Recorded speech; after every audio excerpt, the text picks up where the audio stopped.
Happy Purple Friday.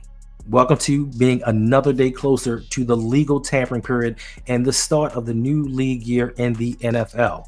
Granted, we do lose an hour on Sunday, but the Ravens still have enough time to make some moves to get a little bit more money, to have a little bit more room to sign certain free agents. And with all the moves that have happened over the last 2 weeks, particularly this week, if the Ravens can make the proper moves, if they can save certain amounts of money, there are some players that can be added that can help probably, possibly, most likely lift the Ravens to where they want to go in making it to a Super Bowl. And just in this last week alone, DK Metcalf of the Seattle Seahawks decided, hey, I want to be traded. You released Tyler Lockett. You let my homeboy go. You can let me go as well because I don't see the direction of this team. Also, yesterday, Joey Bosa was cut from the Los Angeles Chargers. Then early last week, Darius Slay was cut from the Philadelphia Eagles, and Devontae Adams has been cut by the New York Jets. So those are possibly 4 pending free agents that the Ravens could take a look at. And there are a list of a lot of other guys that the Ravens could bring, that the Ravens could target to come in and help this team. Most important, most notably, re-signing their own and left tackle Ronnie Stanley. Also on this free agent list, we have linebacker edge Josh Sweat from the Philadelphia Eagles. We saw what he could do in the Super Bowl, and the Baltimore Ravens desperately need pass rush. Also on that list is safety Javon Holland, formerly of the Miami Dolphins, wide receiver Chris Godwin of the Tampa Bay Buccaneers, Mekhi Becton, who had a reclamation project in Philadelphia, old reliable end edge Khalil Mack. How much does he have left in the tank? But he would probably be right player, right price for the Baltimore Ravens. Then you have everyone's favorite that they seem to believe that the Ravens are going to target this offseason is safety Trayvon Moehrig. Then, of course, you have wide receiver Stephon Diggs coming back from injury, and Hassan Reddick fresh off of his tantrum last season and only getting 1 sack. So there are a lot of free agents that the Baltimore Ravens can bring in and help this team out. But inevitably, they need the cap room to do it. Because as we stand right now, the Baltimore Ravens are $12 million under the salary cap. And they would need a lot more room to get a lot of these signings done, especially if they decide that they want to re-sign Ronnie Stanley and then bring in some other guys. And then we have the situation with Derrick Henry wanting an extension, and then Saquon Barkley getting all of that money. How is that going to affect what Derrick Henry gets? Because it's going to raise the price regardless of what they negotiate. Whatever the Ravens were going to offer him prior to Saquon Barkley getting extended, it's going to be a lot more now. So we also had to factor in Kyle Hamilton and Tyler Linderbaum getting long-term extensions. So there are a lot of moving parts going into this that the Ravens have to decide, and they honestly need to get on their horses right now because Monday will be here before you know it, and that opens things up a little bit. Whereas I can offer a player contract right now, we may come to terms, but when you start getting into a bidding war, that changes everything. But before we get into the move that I think that the Ravens could possibly, should possibly, maybe possibly make sure to hit that like button, subscribe if you like the content. We have goals here. I am 40 something subs away from 6,000. I'm trying to hit that goal by the time free agency starts. So if you could, please help a brother out. That motivates me to do more videos. As you can see this week, I'm trying to do some things, trying to churn some stuff out, give you some entertainment during this dull period because things are going to ramp up as soon as free agency starts. And you never know, this may lead to a nice little giveaway. Have some Lamar Jackson jerseys. We shall see. But like I said, if you enjoy the content. But anyway, back to the video.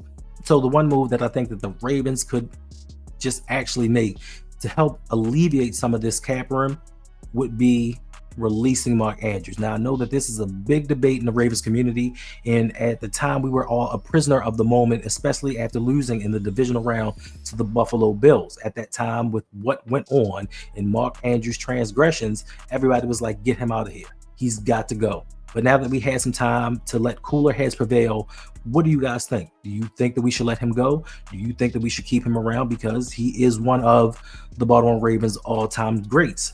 But with the Ravens only being $12 million under, Mark Andrews has a $16.9 million cap hit, which is the 4th highest on the team. He is also due a $4 million roster bonus March 17th. So if the Ravens decide that they're going to go in and cut him right now, they could save $11 million. And that would bring the savings up to $23 million just off of that move alone. Now, that's a pretty nice chunk of change to go out there and sign a few players. They would still need to do some more if they want to make a real impact on getting to a Super Bowl, but this may start everything off. And this is the final year of Mark Andrews' 4-year, $56 million contract. So even if they decide to let this play out and take that hit, what do they do after this season? Do they re-sign him, or do they let him test free agency and go somewhere else? Because he's not going to get that money that he got the first time around. Do the Ravens have enough confidence in Isaiah Likely and Charlie Kolar to move on from Mark Andrews? Because Mark Andrews has been a staple on the Baltimore Ravens offense ever since he came into the league with Lamar Jackson. He is Lamar Jackson's most trusted weapon, or he was at least his most trusted weapon. And at a point in time, he was the only one that Lamar Jackson could actually count on and go to. Now, Mark Andrews is third in Baltimore Ravens history with 436 receptions, which is 36 shy of the team record. He is also second in team history with 5,530 yards. Second leading receiver in team history. And even with this mark, he is only 248 yards shy of Derek Mason's record. He's also the leading touchdown getter in Baltimore Ravens history with 51, and he has scored the most points in Baltimore Ravens history. That is a very decorated career, which you have to give him kudos for, because it takes a lot to get those records. But it's kind of sad that the Ravens leading receiver in history only has 5,700 yards in a 29-year history. That just tells you we do not prioritize offense around here. 5,700 yards. But kudos to Mark Andrews, because like I said, it takes time to break these records. And he's done a lot for the Ravens offensively. But then there comes a point in time where you have to look at this in totality and look at everything that goes on. Yes, he is one of the all-time leading receivers. Yes, he is the all-time leading scorer. But to me, what is most important is, what has he done in the playoffs? And it's not the simple fact of, yes, he's let the team down in the playoffs. It's the fact that he was Lamar Jackson's #1 target in the playoffs and did not perform year in and year out. All the years of ineptitude before Hollywood, before Bate, before Zay, before all of these guys came in and established themselves in the receiving corps, it was truly only Mark Andrews at times. And when it came to the playoffs, he let this team down time and time again. And even during last season, a lot of people are saying we can't let Mark Andrews go because he had a career high 11 touchdowns during the regular season. And yes, he did. Like, once again, you take nothing away from what this man has accomplished. He added 55 receptions with 673 yards to go with that. Darn good year. But then I take a look at things from a different perspective. Yes, great year. Outstanding year. It's not a truly Mark Andrews type year, but it's a great year nonetheless. But then I took a look at some film and I looked over Isaiah Likely. And what did Isaiah Likely do? Isaiah Likely had 42 receptions for 477 yards with 6 touchdowns on his own. And all of this after his 111-yard game in week 1, and the Ravens did not go back to him for weeks. I think it was like 3 weeks that they pretty much ignored him. And maybe it had to do with his attitude and his blocking, whatever it was. With him being taken out of games, he almost equaled Mark Andrews' production as tight end 2. As not Lamar's favorite target, he almost matched his numbers. So imagine if they let Mark Andrews go and elevated Isaiah Likely to tight end 1, what would his numbers be then? And his salary cap hit is a lot less. But more importantly, with this cap number, with the almost $17 million cap hit, you would expect more from a captain. You would expect more from a primetime player in the playoffs than what Mark Andrews has done. And for me, it is not a one-year thing, because a lot of you guys love to tell us, well, this game or that and this. No, it's not one game. It's not 1 year. It's the totality of it all. As Lamar Jackson's #1 target, not as an afterthought, as his primary target, Mark Andrews has played 8 playoff games. He's only had 29 receptions for 315 yards and 0 touchdowns. 0. Zilch. Nada. Nunk. None. Which comes out to 39.4 yards per game as the #1 target, with 8 drops, 8 costly drops, an interception that went off of his hands. a drop early on in the game that changed the trajectory of how that game could have been played, a fumble.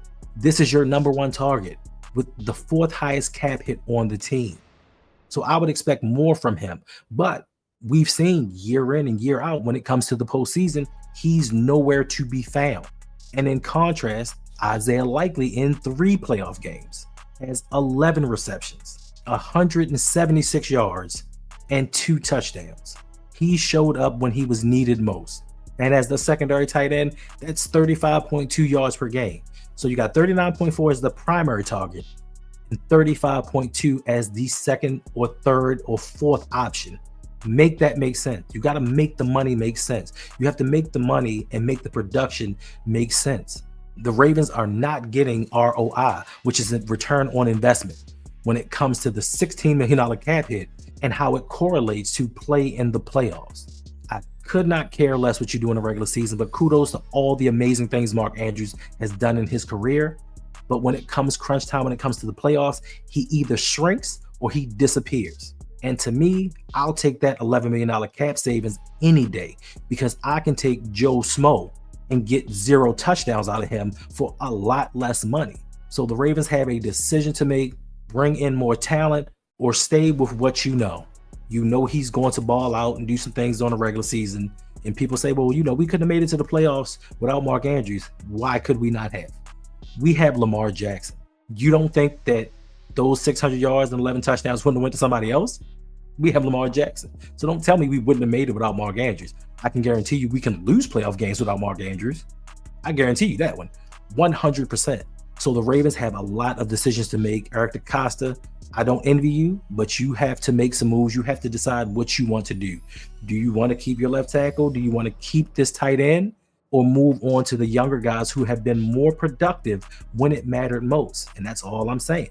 And if you also think that this move is something, make sure to check out this video on Ronnie Stanley and what the Ravens should do coming up in free agency, because they only have a couple of days before the bidding war starts.